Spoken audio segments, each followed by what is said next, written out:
네, 이어서 에이펙 관련 소식들 그리고 오늘 전국 상황을 전문가 두 분과 함께 말씀 나누겠습니다. 오늘은 성치훈 전 민주당 정책위 부의장, 송영훈 전 국민의힘 대변인과 함께하겠습니다. 어서 오십시오. 자, 경주 에이펙 정상회의가 본격적으로 시작됐습니다. 며칠 전부터 한미 정상회담, 미중 정상회담, 워낙 빅 이벤트들이 많이 펼쳐져서 이미 시작된 거 아닌가 생각하는 분들도 계실 텐데 아시아 태평양 경제협력체 에이펙 정상회의는 오늘 개막했습니다. 조금 전에는 공식 만찬이 있었는데요. 이재명 대통령의 건배사 먼저 들어보시겠습니다. 고대 신라 왕국에는 만파식적이라는 피리가 있었다고 전해집니다. 세상의 모든 분열과 파란을 잠재우고 평안을 가져온다라는 뜻으로 왕실에서 나라에 근심이 있을 때마다 불었다고 합니다. 그 아름다운 화음이 아태 지역에 평화와 안정 그리고 새로운 번영을 안겨줄 것으로 확신합니다. 천년 고도의 정기를 이어받아 에이펙의 협력과 성공 그리고 우리 공동의 미래를 위해 건배를 제의하겠습니다. 잔을 들어주시기 바랍니다. Please raise your glasses. 건배. Cheers. 네, 신라 왕국의 만파식적이라는 피리가 있었군요. 세상의 분열과 파란을 잠재웠다는 그 피리.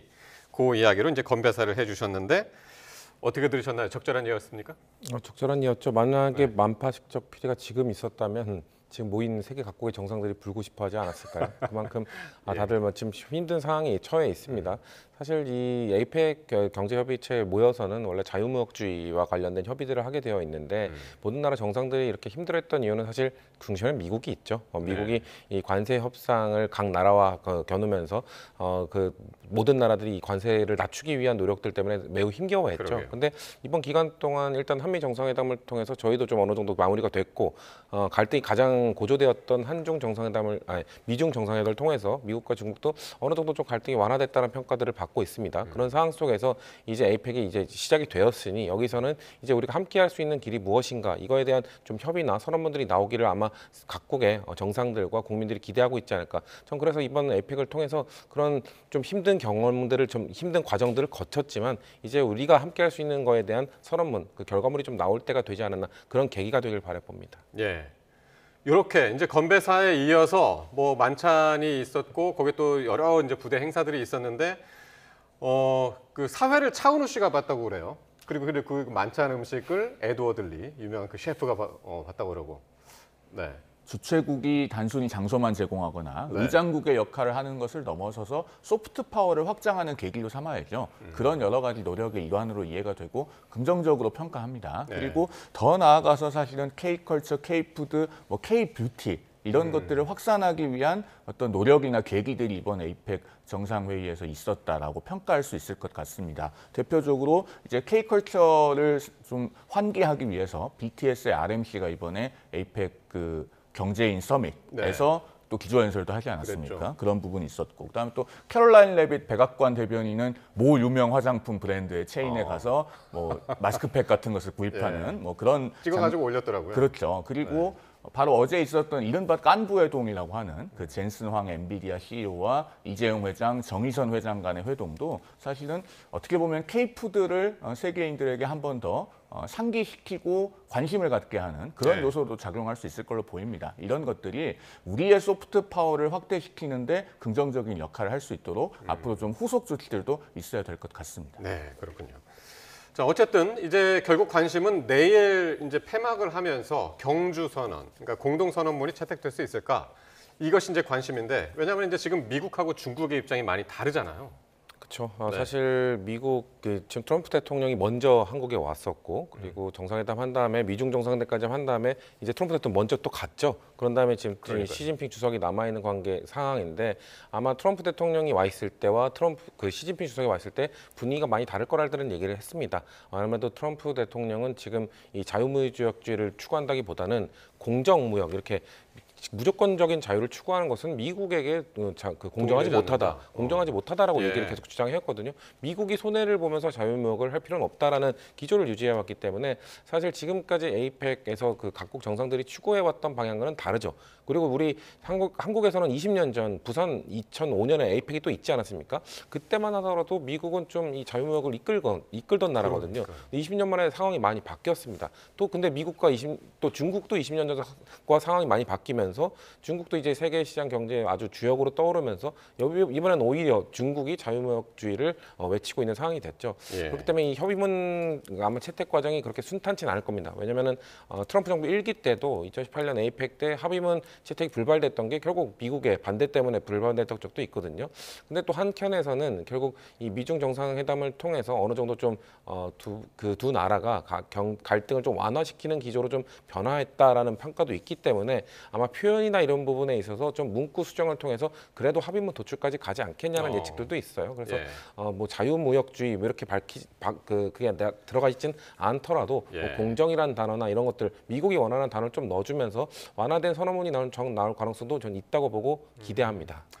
트럼프 대통령이 너무 바빠서 이제 귀국했겠지 했는데 이제 그 헬로윈 행사들에 이제 참석을 했다 그러고 대신 이제 베센트 재무장관이 이제 이번에 이제 참석을 했는데 어떻게 보세요? 공동선언문 채택이 될까요? 일단 우리 입장에서는 공동선언이 채택되지 않으면 큰일입니다. 왜냐하면 에이펙이요 1993년에 정상급 연례회의로 격상이 됩니다. 그 이후에 조금 전에 말씀하신 것처럼 2018년 파푸아뉴기니 에이펙 정상회의 때가 유일하게 공동선언 채택이 안 됐습니다. 그때 미중 간의 무역 갈등이 상당히 격화돼 있었는데 사실 채택되지 않은 정확한 원인은 미국 때문은 아니고 중국 때문이에요. 당시에 미국은 보호무역주의에 맞서자라고 하는 문구 자체까지는 동의를 했습니다. 트럼프 행정부 일기 때입니다. 그런데 중국이 그 뒤에 붙는 모든 불공정한 무역 관행에 맞서자 해서 모든 불공정한 무역 관행 부분에 대해서 반대를 했고 결국 여기에서 이견이 격화돼서 공동선언 채택이 무산됐거든요. 예. 그런데 우리 입장에서는 왜 이것이 채택이 안 되면 곤란한가 하면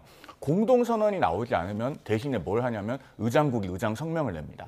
그런데 지금 이재명 정부 입장에서는 엊그제 관세 협상에 대해서 어떤 잠정적인 타결을 했는지 모르겠지만 합의를 했다고 하는데 그 상황에서 공동성명이 아닌 그 의장국의 성명을 통해서 미국이나 중국 어느 한쪽의 입장에 기울어진 그런 내용을 발표하기가 상당히 부담스럽죠. 네. 그러니까 공동선언을 내야 되는 것이고요. 참고로 에이펙은 2018년 이후에 2020년부터 무역에 관해서는 단골로 들어가는 공동선언 문구가 있습니다. 자유롭고 개방적이며 공정하고 비차별적이며 투명하고 예측 가능한 무역. 이것은 거의 단골로 들어가는 문구이거든요. 그러니까 그 뒤에 붙는 문구들이 어떻게 액센트가 붙느냐의 차이가 있는 겁니다. 그래서 자유무역이나 공정무역에 관한 논의가 들어가느냐 마느냐가 지금 이야기되고 있다는 것은 어떻게 보면 진 트럼프 행정부 2기에서 자유무역이 얼마나 큰 도전을 받고 있는가를 나타내는 상징적인 장면이기도 하다. 이렇게 말씀드릴 수 있겠습니다. 그렇군요. 내일 진짜 한번 봐야 되겠습니다. 어떤 결론이 날지. 그리고 이번 외교 슈퍼위크를 맞아서요. 매일매일 이제 빅샷들이 등장을 하는데 어제 오늘은 이제 엔비디아 CEO 젠슨 황을 빼놓을 수가 없었죠. 어제 서울 강남 치킨집에서 이재용 정의선 회장과 함께한 그 치킨 회동을 할 때도 그랬고 움직일 때마다 국내에서 상당히 그 환영 인파들이 넘쳐났습니다. 그렇죠. 이 세 명이 이끄는 회사의 시총만 합쳐도 뭐 천문학적인 액수이기 때문에 네. 사람들이 대체 이 세 명이 모여서 뭘 먹느냐, 그리고 누가 돈을 내느냐 이런 것도 관심을 가져서 엄청나게 많은 인파가 모였던 걸로 알고 있고요. 그리고 이 젠슨 황 대표가 나와가지고 그 사람들이 음식도 나눠주고 이 치킨을 나눠주다가 부족하니까 뭐 김밥과 바나나 우유도 나눠줬다고 하더라고요. 그러니까 그런 것 골든벨은 젠슨 황이 울렸는데 결국 돈은 이재용 회장이 냈더라고요. 그러니까요. 원래 젠슨 황이 5살이 더 많은데 또 계산하는 사람이 원래 형 아닙니까? 그렇게 되면 이재용 회장에게 더 많은 거를 더 줘야 되지 않겠냐라는 생각도 들고요. 그리고 또 젠슨 황이 그냥 단순히 이렇게 치킨 회동이나 이런 것만 한 것이 아니라 한국에 많은 선물을 이제 주고 갔거든요. 그러니까 오늘 이재명 대통령 만나면서 이 GPU 이게 26만 장을 공급하겠다. 이게 그러게요. 어마어마한 것이거든요. 이게 사실 이 AI 산업에서 가장 핵심적인 칩인데 이게 돈이 있어도 못 삽니다. 물량 확보가 안 되는 거거든요. 올해 대선으로만 가보더라도 그 당시 대선을 치를 당시에 한국의 후보들 이재명 대통령은 후보가 그 공약이 이 GPU 5만 장 확보하겠다는 거였고요. 그다음 김문수 후보는 더 부풀려서 10만 장 확보하겠다였습니다. 왜냐하면 정부의 목표가 1만 장이었거든요. 근데 그 5만 장, 10만 장 공약이 나왔을 때 각종 언론과 전문가들이 뭐라고 했냐면 허황된 공약이다, 못 지킬 거다 이렇게 비판들을 했었어요. 근데 젠슨 존슨 왕이 와가지고 26만 장 해주겠다고 했으니까 예. 한국으로서는 어마어마한 물량을 확보한 거고 한국 AI 산업을 이끌고 있는 그 기업들에겐 매우 호재인 거죠. 그러니까 어제 단순히 이 치킨 회동을 하면서 존슨 왕이 한국 국민들에게 치킨을 먹었다, 소박하다 이런 걸로 알려진 게 아니라 저는 한국의 산업에 엄청난 큰 도움, 선물을 주고 갔기 때문에 한국 국민들의 인지도와 이 호감도가 매우 늘어나지 않았을까 그렇게 생각합니다. 네. 결국에는 뭐 26만 장 팔면은 그 돈은 다 이제 엔비디아가 가져가는 건데 그게 뭐지라고 했는데 물량이 모자라군요. 지금 보니까. 그렇습니다. 1년 정도 예. 기다려야 된다고 알려져 있는데 예. 그럼에도 불구하고 이 존슨 왕 CEO로서는 안정적인 그 공급 대상을 확보했다는 측면에서도 이익을 얻었다고 볼 수 있어요. 왜냐하면 이 블랙웰 GPU라고 하는 건 지금 엔비디아가 중국에 팔 수 없습니다. 오늘도 아마 이 존슨 왕 CEO가 기자회견을 하면서 언젠가는 중국에 팔고 싶다라는 그 언급을 한 것으로 알려져 있는데 그러니까 최고 사양인 거죠. 그렇죠. 블랙웰이. 지금 현재로서는 최신 모델이다 이렇게 최신 모델. 평가할 수 있겠습니다. 그런데 어제 있었던 미중 정상회담에서도 이 블랙웰 GPU를 중국에 팔 수 있도록 할 것이냐의 문제는 언급하지 않았다는 트럼프 대통령의 코멘트가 있었잖아요. 네. 그렇다면은 존슨 왕 CEO 입장에서는 한국에 이렇게 26만 장을 판매함으로써 상당한 그 수입을 올릴 수 있는 겁니다. 이게 개당 한 3만 불에서 4만 불 정도 된다고 알려져 있는데 그러면은 26만 장에 4만 불이면은 최대 104억 달러잖아요. 예. 그리고 이걸 한화로 환산해 보면 최대 한 14조 8천억 원 정도 됩니다. 그러니까 본인도 빅샷을 터뜨렸고 우리 기업들과 정부 입장에서도 GPU 확보는 굉장히 중요한데 확보할 수 있는 기회를 만들어냈다는 점에서 상호 윈윈하는 좋은 결과를 얻어냈다 이렇게 평가할 수 있겠습니다. 이 부분은 우리나라가 AI 3대 강국으로 도약하는 데 정말 필요하기 때문에 긍정적으로 평가해야 될 부분이라고 생각합니다. 예. 자, 그리고 이제 내일은 외교 슈퍼위크의 대미를 장식할 한중 정상회담이 열립니다. 오늘 양국 정상의 에이펙 행사장에서 처음으로 이제 만난 거죠. 처음 만났는데 여기서 한 얘기가 황남빵 얘기를 했습니다. 어제 황남빵을 줬나 봐요. 그렇죠. 만나기 전에 황남빵을 줬고 중국 분들이 다 맛있게 먹었다고 하는 건데, 그러니까 사실 경주의 명물이잖아요. 그래서 그러니까. 그거에 대해서 언급한 것도 참 새로웠고, 사실 이날 첫 회동 만나기 전에 이 장소에 그 시진핑 주석이 15분 정도 늦게 도착했거든요. 그 15분 정도 늦게 도착한 것이 사실 외교 관례상 참 불편한 일인데, 그것이 아무래도 한미 정상회담 때 이재명 대통령이 이 핵잠수함 관련 이야기를 하면서 예. 중국 잠수함 관련 언급을 한 것이 좀 불편한 기색을 준 것 아니냐. 불편한 내색을 한 것 아니냐 이런 평가도 있긴 15분 있었거든요. 지각을 그런 식으로 표현을 한 그쵸. 것이다. 왜냐하면 이 각국 정상들의 행동 하나하나는 다 의미가 담겨 있는 것이기 때문이거든요. 근데 15분 지각을 했습니다만 황남빵 이야기를 하고 그 언론 카메라에 잡힌 이 시진핑 주석의 모습이 웃음도 보이고 매우 활기를 띠는 모습이었거든요. 왜냐하면 또 미중 정상회담에서는 계속해서 좀 불편한 표정을 지었어요. 그 미중 정상회담의 결과에 대한 각종 평가를 보면 그래도 중국이 승리했다라는 평가를 받고 있음에도 불구하고 시진핑 주석이 계속 그렇게 불편한 내색을 내비쳤음에도 불구하고 그래도 이재명 대통령을 만났을 때는 뭐 약간의 지각 사태 뭐 이런 것들은 있었습니다만 그래도 황남빵 이야기를 통해서 좀 가볍게 분위기를 풀기 위한 노력도 하고 그리고 좀 시종일관 좀 웃는 모습들도 보였기 때문에 예. 내일 좀 한중 정상회담에 대한 좀 기대치를 높여주는 그런 전 시그널이라고 생각합니다. 트럼프 대통령하고는 이제 황금 외교를 하고 시진핑 주석하고 이제 황남빵 외교를 했네요.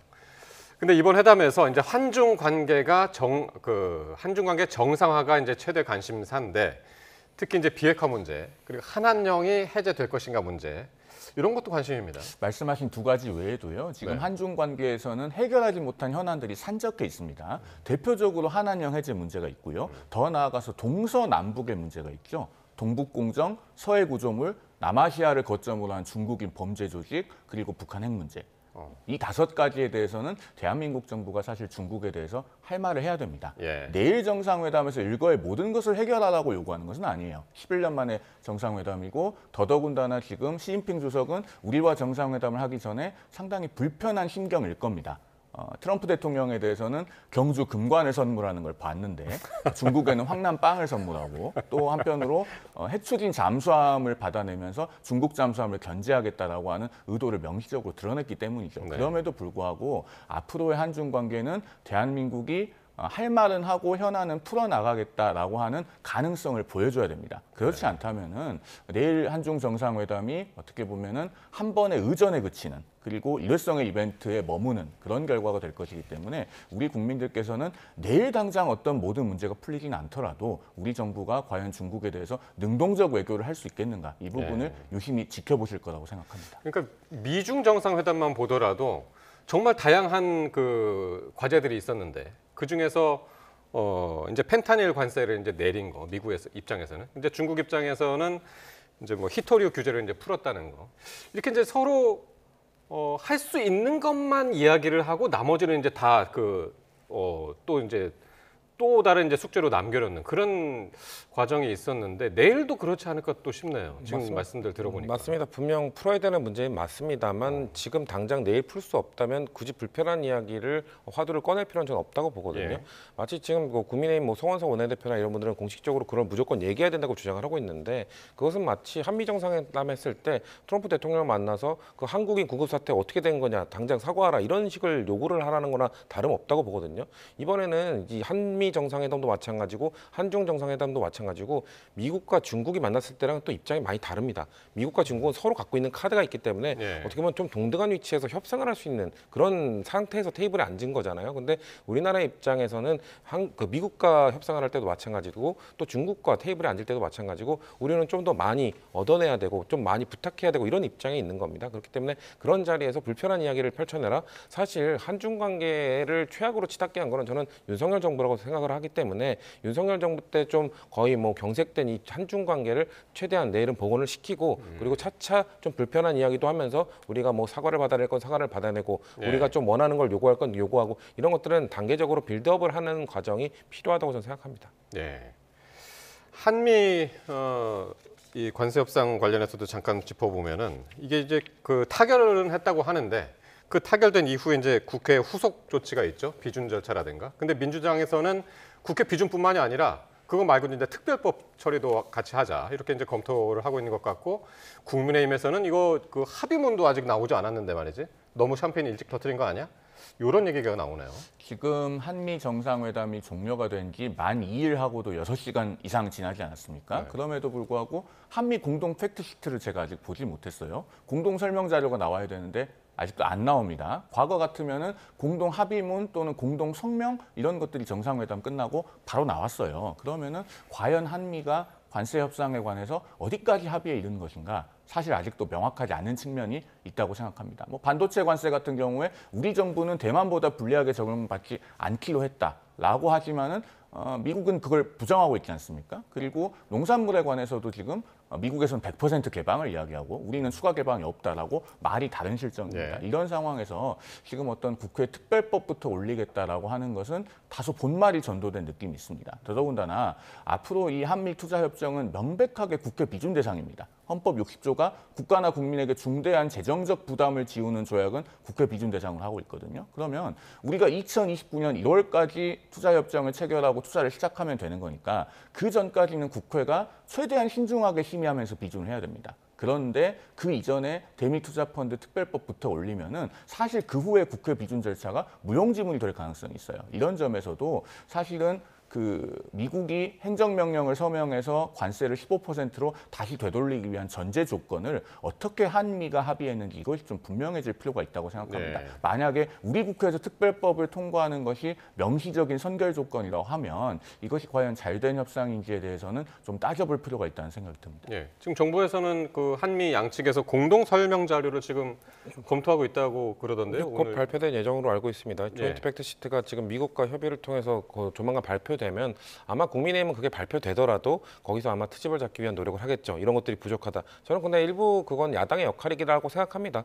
집권 여당이 어느 정도 좋은 협상안을 갖고 왔다 하더라도 야당의 역할은 뭐가 부족했는지 지적하는 건 맞죠. 다만 저희가 말씀드리고 싶은 것은 이런 비준동의나 특별법을 좀 빠르게 준비하자고 말씀드리는 거는 사실 미국과의 이제 앞으로 트럼프 정부 남은 임기 동안은 계속 뉴노멀 시대입니다. 뭔가 협상을 하나 맺었더라도 그 추가적으로 계속해서 뭔가 협상을 맺어야 되는 그 트럼프 정부거든요. 왜냐하면 트럼프 대통령이 그 기분이 바뀔 수도 있는 것이고 또 협상을 뒤엎는 사례도 많았기 때문에 네. 그런 거에 대해서 계속해서 뭔가 한국이 재빠르게 대응하고 있다, 재빠르게 준비를 하고 있다는 모습을 보여줘야 됩니다. 사실 저는 국민의힘이 이 조인트 팩트시트가 발표된 이후에 어느 정도 비판을 한다 하더라도 이 비준환동이나 특별법 통과에 끝까지 뭔가 발목 잡기나 이런 건 못할 거라고 봅니다. 왜냐하면 비준동의 자체도 사실 국회 제적의원 과반 그리고 과반에 의해서 통과를 시킬 수가 있거든요. 그렇기 때문에 민주당 힘만으로 통과시킬 수 있는데 그렇다고 해서 야당의 동의 없이 통과시키는 건 여당의 부담이고요. 네. 또 이렇게 국제적 사안에 대해서 또 여당 혼자만은 내버려두고 야당이 끝까지 반대만 하는 것도 또 야당의 부담입니다.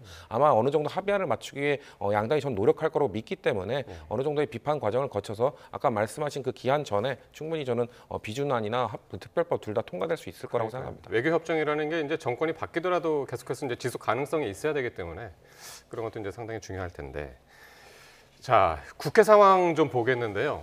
최민희 의원의 딸 축의금 논란이 여전히 이어지고 있습니다. 최 위원장은 어제 마지막 과방위 회의에서 공개적으로 사과를 했는데 거취 문제를 두고 여야가 팽팽하게 또 맞붙고 있습니다. 직접 들어보겠습니다. 이번 일을 계기로 앞으로 논란이 아예 생기지 않도록 국민 눈높이에 맞춰 더 신중하게 일을 처리하도록 하겠습니다. 다시 한번 이번 논란에 대해 깊이 사과드립니다. 국감은 국민의 민생을 돌봐야 될 자리였습니다. 국민들한테 피해를 주었을 뿐 아니라 공직자로서 위배했고 공직자로서 받아야 되지 않아야 할 돈들을 받았습니다. 이에 저희는 엄중히 그 처벌을 바라는 바입니다. 국감이 끝나면 국정감사에 대한 종합적인 당내 평가의 과정이 있을 것이다라는 취지로, 그러나 그것이 상임위원장직을 사퇴시키는 그런 문제를 전제로 하지 않는다라고 하는 것을 다시 한번 분명히 말씀드립니다. 네, 보신 것처럼 최민희 위원장이 사과의 뜻을 밝혔지만 국민의힘은 권력형 결혼 비리다 이러면서 이제 청탁금지법 위반으로 경찰에 고발을 했고 오늘은 이제 권익위에 또 고발을 하는 그런 상황이 있었는데 논란 수습이 전혀 되지 않고 있는 모습입니다. 최민희 위원장이 사퇴하기 전까지는 저 논란이 전혀 수습되지 않을 겁니다. 왜냐하면 우리 국회에서 여태까지 극히 보기 어려운 유형의 국회 권력 사유와 국정감사 사유화가 자녀 결혼식을 도구로 이루어졌거든요. 지금 최민희 위원장이 국정감사 기간에 국회 사랑제에서 본인의 딸 결혼식을 열면서 저렇게 축의금을 받지 않았더라면 이런 논란 자체가 생기지 않았을 겁니다. 거기에 대해서 어떤 형태로 책임을 지고 있죠? 말로 사과하는 것은 책임이 아닙니다. 그리고 받은 축의금을 일부 돌려준다고 하지만 그 텔레그램 문자 메시지에 포착된 930만 원 정도의 금원이 과연 전부인가? 여기에 대해서 우리 국민들께서 매우 합리적인 의문을 제기하고 계신 상황이죠. 그런 모든 논란들을 사과 한마디로 덮고 갈 수는 없는 겁니다. 그리고 여기에 대해서 어떤 법적인 책임 또는 정치적 윤리적 책임조차 지지 않는다면 앞으로 우리 국회에서 이런 사례가 계속 반복될 것 아니겠습니까? 네. 국회 상임위원장이라고 하는 자리가 그 기간 동안에 자녀 결혼식을 국회에서 성대하게 열면서 축의금으로 치부할 수 있는 그런 자리는 아니죠. 이런 그 잘못된 일은 반드시 근절해야 되는 것이고 그 근절에 대한 유일한 답은 상임위원장직부터 일단 내려놓는 겁니다. 네. 글쎄요, 일단 그 청탁금지법 위반에 해당할 것인지 이 문제를 정말 제기하고 싶으면 앞으로 국회의원들은 이 결혼 이런 혼사가 있을 때 이런 것들에 대해서 철저하게 그냥 금지하는 법안을 만들어야겠죠. 왜냐하면 지금 같은 국정감사 기간에 국민의힘 김성교 의원도 아들의 결혼식을 했다는 얘기가 나오고 있는 상황이고요. 그렇기 때문에 저는 뭐 도덕적 비판, 정치적 비판은 감수해야 되는 부분이다. 그리고 최민희 위원장이 초반에 너무 대응을 잘못했어요. 그러니까 이런 비판이 있었을 때 상세히 국민들께 알려드리고 이러이러한 문제가 있었고 이러한 과정 때문에 이때 했다라는 설명을 들었어야 되는데 그 당시에 뭐라고 했죠? 뭐 양자역학 공부하느라 이걸 몰랐다라고 한 전 해명이 그 해명부터 뭔가 잘못 꼬였다는 말씀을 드리고 싶고요. 그리고 지금 딱 사과를 했습니다만 해명이 충분치 않습니다. 왜냐하면 최민희 의원의 그 따님이 직접 글을 하나 올렸는데 그 따님의 글을 통해서도 그 문제제가 제기되고 있는 것. 그 따님이 결혼식은 결코 2번 하지 않았다고 말을 했습니다만 신청 과정이나 이런 건 결국 본인의 어머니인 최민희 의원의 아이들을 통해서 그 국회 사랑제를 예약했다는 것이 밝혀지고 있기 때문에 왜 그런 과정을 거쳤는지, 그런 과정을 거쳤는데 왜 그 최민희 의원은 모른다고 했는지, 이런 것들에 대해서 국민들이 좀 충분히 납득할 만한 지금 해명이 전 이루어지지 않고 있다고 보기 때문에 그래서 아까 당내 입장이 공식적으로 나온 것은 일단 사퇴를 전제로 하고 있지 않다는 건 뭔 말이냐면, 그래도 사과를 했으니 국민 여론이 어떻게 흘러가는지를 좀 지켜보겠다는 걸로 보입니다. 만약에 말씀하신 것처럼 국민 여론이 잠재워지지 못한다, 좀 더 불거진다, 그러면서 전 이런 이슈가 계속 불거지는 거는 결국 이재명 정부에게 상당한 부담이거든요. 그런 이재명 정부에 부담을 주는 거라면 전 지도부가 그때 돼서 또다시 이거를 어떻게 해결할지에 대한 판단을 다시 한번 해야 될 거라고 생각합니다. 짧게 한 말씀만 드리면요. 최민희 위원장의 여러 가지 주장들은 사실 본질을 비껴간 변명들이라고 생각합니다. 왜 그러냐면 그 딸 결혼식이 10월 18일 토요일에 있었습니다. 그런데 언론의 그 청첩장이 가장 먼저 보도된 날짜가 9월 25일입니다. 그리고 최초 보도를 보면은 9월 24일부터 국회에서 청첩장이 돌기 시작했다, 이런 내용이 있거든요. 그러면은 언론에 최초 보도된 것과 결혼식 날짜 간의 간격이 무려 3주 반이나 돼요. 최민희 위원장은 얼마든지 축의금은 사절합니다, 이 9글자를 대외적으로 명확하게 공표할 수 있었습니다. 제가 그날 결혼식장에 가봤거든요. 축의금을 사절합니다라는 문구는 어디에서도 발견하지 못했고, 오히려 접수대에 축의금 봉투를 쌓아놓고 어떤 사람들이 그 내용을 정리하고 있는 모습을 볼 수 있었습니다. 이런 장면들을 우리 국민들께서는 언제까지 봐야 되는가 계속 의문을 갖고 계실 겁니다. 책임져야 됩니다. 자, 이렇게 해서 이제 뭐 사실상 올해 국감은 끝났죠. 뭐 겸임 상임위들은 이제 다음 주에 조금 남아 있기는 합니다만은, 그런데 이번 국감이 진짜 조이대로 시작해서 최민희로 끝났다. 중간에 이제 또 김현지 실장이 뭐 출석하느냐 마느냐 뭐 이런 얘기들이 한참 있었고, 어떻게 보세요? 이렇다 보니까 지금 국감 무용론까지 지금 나오고 있는 상황이라. 사실 국정감사는 국회 의정 활동의 꽃이라고 불리는 기간이거든요. 왜냐하면 이 행정부 우위 체제인 한국형 대통령제 국가에서 입법부가 행정부를 견제할 수 있는 몇 기능 중에 가장 핵심이 되는 기능이 국정감사입니다. 그렇기 때문에 이 국정감사가 여야의 정쟁으로만 끝나게 돼버리면 사실 입법부가 행정부의 이 과거 1년과 앞으로 1년에 대한 비판과 비전 제시를 못하게 되는 것이거든요. 그렇기 때문에 사실 이거 국민에게 손해입니다. 그렇기 때문에 저는 이런 그 무용론이 나오게 됐을 때 그럼 누구 책임이냐, 뭐 야당 탓이냐 여당 탓이냐, 이건 사실 무의미하다고 생각합니다. 그렇기 때문에 정치권 모두가 책임의식을 가져야 되고, 저희도 집권 여당이기 때문에 사실 이런 문제가 발생했을 때 국민들은 그래서 여당 책임이야 야당 책임이야 이렇게 물어보지 않으시거든요. 결국 결론을 못 냈고 너네끼리 싸웠다면은, 그렇다면 누가 더 많은 권한을 갖고 있는데, 저는 그럼 집권 여당이자 다수당인 민주당에게 더 큰 책임을 물으실 거라고 생각해요. 그렇기 때문에 이런 이 무용론까지 또 나오고, 매년 국정감사 때마다 나오고 있는 문제입니다만 매년 더 최악의 국회다, 더 최악의 국감이다, 이런 평가를 받고 있기 때문에 집권 여당인 저희가 더 큰 책임감을 느껴야 된다고 생각합니다. 근데 사실 국감이라는 거는 그 시기 자체를 야당의 시간이라고들 하는데, 야당 입장에서는 어떻게 보셨나요? 국정감사 제도는 1987년 헌법 내내 있었는데 올해처럼 국정감사 무용론이 강하게 제기된 적이 없었습니다. 그게 왜 그런지 구조적인 원인을 봐야 됩니다. 크게 두 가지가 있는데요. 첫 번째는 본인에 대한 유죄 취지 파기환송 대법원 전원합의체 판결에 대해서 보복하는 민주당 의원들을 전혀 말리지 않고 방치하고 있는 이재명 대통령의 태도입니다. 헌법과 법률이 임기를 보장하는 대법원장에 대해서는 진퇴와 관련된 그 어떠한 시비도 올바르지 않다라고 대통령이 명시적으로 밝혀서 이걸 끊어줘야 되는데, 민주당 법사위 의원들이 일종의 행동대장 역할을 자처하면서 대법원장 린치에 전념해온 국감이 이번 법사위 국감으로 대표적인 사례 아니겠습니까? 그리고 또 한 가지는 국회 권력과 국정감사의 사유화를 가능하게 하는 한쪽으로 심하게 쏠려 있는 국회 지금 의석 분포입니다. 그러니까 이것은 앞서 이재명 대통령 판결에 대한 민주당 법사위 의원들뿐만 아니라 최민희 과방위원장이 MBC 보도본부장을 앉혀놓고 본인에 대한 보도에 대해서 따져 물은 부분, 그리고 또 전현희 의원이 본인에 대한 감사를 했던 감사원에 대해서 감사원장에게 사과를 요구하다시피 한 부분, 또 이성윤 의원이 본인을 기소했던 송강 광주고검장에게 사과하고 사퇴하라고 요구한 부분, 이런 것들이 모두 다 국정감사와 국회 권력의 사유화에 해당하는 겁니다. 그런데 과거에는 왜 이 정도까지 되지 않았는가? 지금처럼 압도적인 힘쏠림이 있지는 않았기 때문입니다. 결국은 여기서 균형을 잡는 것이 국회 개혁이라고 하는 점을 국민들께서 지금 생각하고 계실 것이다라는 말씀을 드립니다. 의석수의 차이가 이제 이런 상임위의 그 의석 차이에도 이제 반영이 돼가지고 이런 결과가 나온 것 같은데요. 오늘 그 4년 만에 이 대장동 사건 1심 판결이 내려졌습니다. 김만배 씨를 비롯해서 민간업자 5명이 모두 중형을 선고를 받았는데 어떻게 보셨습니까? 유동규, 김만배 징역 8년 각각 받았고요.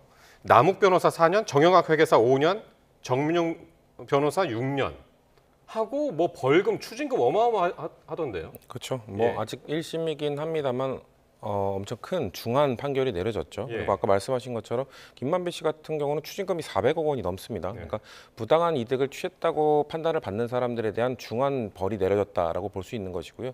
자, 이 판결이 나오자마자 국민의힘 측에서는 이제 이재명 대통령 재판 재개해야 된다 또 이런 말로 이어지거든요. 근데 저는 그렇게 연관 지을 수는 없다라고 말씀을 드리고 싶은 게 왜냐하면 방금 말씀드린 것처럼 이 김만배 이런 사람들 다 모두 부당한 이익을 상당히 많이 취득한 사람들이거든요. 근데 예. 대장동 관련 재판에서 검찰이 사실 최초에 이재명 대통령을 엮을 때 400억 원 이상의 부당 이득을 취했다, 선거자금으로 흘러가서 그걸 선거자금으로 썼다라는 주장을 했다가 공소장에서 뺐어요. 그렇기 때문에 그 증거를 찾지 못했기 때문이거든요. 그렇기 때문에 저는 그 부분에 있어서 지금 그 검찰의 주장과 당시 성남시장이었던 이재명 대표 측의 주장이 상당히 첨예하게 대립하고 있는 상황이기 때문에 그리고 예. 재판이 중지된 이후 대통령의 불소추 특권 때문이기 때문에 중지된 건데 여기에 대해서 자꾸 국민의힘이 자 1심 판결 나왔으니까 이 재판도 재개하라라고 하는 거는 저는 사법부에 대한 압력이라고 생각합니다. 왜냐하면 사법부가 조희대 대법원장이 재판 중지하라라고 명령을 내린 것도 아니고 각급 법원들이 각자의 판단에 의해서 재판을 중지한 건데 이거에 대해서 제1야당이 뭐 물론 또 의석수를 얘기하실 수는 있습니다만 제1야당이 계속해서 재판 재개하라 각급 법원에 대한 압박을 가할 경우에는 이거는 저는 사법권에 대한 침해라고 보거든요. 계속해서 민주당이 사법권 침해한다고 말씀하시지 마시고 저는 야당도 그런 거에 대한 존중을 해야 된다라는 말씀드리고 싶습니다. 그 말씀하신 것처럼 이제 오늘 판결이 관심인 게 이재명 대통령도 이제 요 관련 재판을 받고 있기 때문인데 그런데 이 배임죄가 지금 적용이 된 거잖아요. 요 오늘 피고들이. 근데 이제 민주당에서는 지금 배임죄를 없애는 걸 지금 추진하고 있고 나중에 이거 어떻게 되는 겁니까? 그러니까 이 재판이 판결 확정되기 전에 네. 배임죄가 부칙의 어떤 그 경과 규정 없이 그러니까 이 법의 시행 전에 발생한 행위에 대해서는 신법을 적용하지 않고 국법을 적용한다는 그런 단서 조항 없이 그대로 배임죄가 폐지되면 네. 이 사람들은 1심에서 이렇게 중형을 선고받았다고 하더라도 모두 면소가 됩니다. 그리고 이재명 소급 적용을 받는 거겠네요. 나중에. 면소라고 하는 것은 기소가 되어 있는 상태에서 그 근거가 되는 처벌 조항이 없어지면 면소가 됩니다. 예. 그렇기 때문에 이재명 대통령 같은 경우도 지금 대장동 재판이 공판 기일이 잡히지 않고 있지만 그 상태에서 배임죄가 폐지되면 면소가 되는 것이죠. 그런데 오늘 이 대장동 일당들 4천억 원이 넘는 그 천문학적인 손해를 성남도시개발공사 등에 끼친 혐의로 기소가 되었는데 전부 유죄 나오고 법정 구속되지 않았습니까? 이런 사람들을 풀어주고 나중에 민사상 손해배상 책임도 묻기 어렵게 되는 그런 결과를 야기하는 겁니다. 이게 옳은 일입니까? 그러니까 오늘 재판부도 매우 이례적으로 배임죄 폐지가 우려된다는 취지의 언급을 하기도 했어요. 이런 것들을 지금 우리 국민들께서 유심히 보셔야 되는 상황이라고 생각을 하고요. 한 가지만 더 짧게 말씀을 드리면 오늘 유동규 전 성남도시개발공사 본부장에 대한 양형 이유에서 흥미로운 언급이 있습니다. 유동규 전 본부장은 배임 사건에서 실질적 영향력을 행사했지만 성남시 수뇌부가 주요 결정을 내리는데 조율하는 중간 관리자 역할을 한 것으로 보인다. 이 부분을 유동규 씨에 대한 유리한 양형 이유로 참작을 했습니다. 성남시 수뇌부. 성남시 수뇌부라는 표현이 들어가 있기 때문에 결국에는 이재명 대통령의 재판을 재개해야 된다는 여론에 영향을 미칠 것이다라고 보여집니다. 예. 두 분 말씀 오늘 여기까지 듣겠습니다. 지금까지 성치훈 전 더불어민주당 정책위 부의장, 송영훈 전 국민의힘 대변인과 함께했습니다. 고맙습니다.